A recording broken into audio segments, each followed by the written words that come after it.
A verb is causative if there's an agent needed for the action to be performed. For example, I had a haircut. In Tagalog, causative verbs have the following affixes. For the past tense, nagpa. For present tense, it's nagpapa. Future tense is magpapa. And infinitive is magpa. Take note, guys, that the affix nagpa, nagpapa, magpapa, and magpa are only used for active voice. Nagpa-bili ako ng spinach sa ate ko. I had my sister bought spinach for me. If you want to make it present tense, you can say, nagpapa-bili ako ng salad sa ate ko araw-araw. Or, linggo-linggo. Ngayon ay araw ng Pasko, mamaya.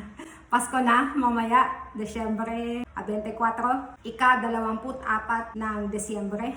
Christmas Eve na later. Sa Noche Buena, magpapaluto kami ng lechon. Sarap yan, lechon. Magpapaluto, meaning to say, we're not the one doing the cooking ourselves. We're just gonna have someone do the cooking, do the lechon. For food, we can also use the verb gawa. What is gawa again? Do or make, right? For example, sushi. Or here, it's very common to make this graham cake. Sobrang sarap. For this type of food, we can say, nagpagawa siya ng graham cake sa akin. She had me make a graham cake for her. What is send in Tagalog again? Padala.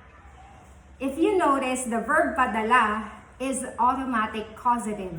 Because when you send something to someone, you're not delivering or handling the gift to them yourself, right? You have to use a courier. So, in English, even if we just say, I will send a gift to my inaanak, in Tagalog, it is still, magpapadala ako ng regalo sa inaanak ko. Because the verb padala or send, this is already automatic causative. Nagpadala ka ng regalo para sa akin. You sent me a gift. Nagpabili, nagpagawa, nagpadala. I won't be covering passive voice right now. Christmas na guys, so medyo busy. At mayroon pa akong estudyante mamaya.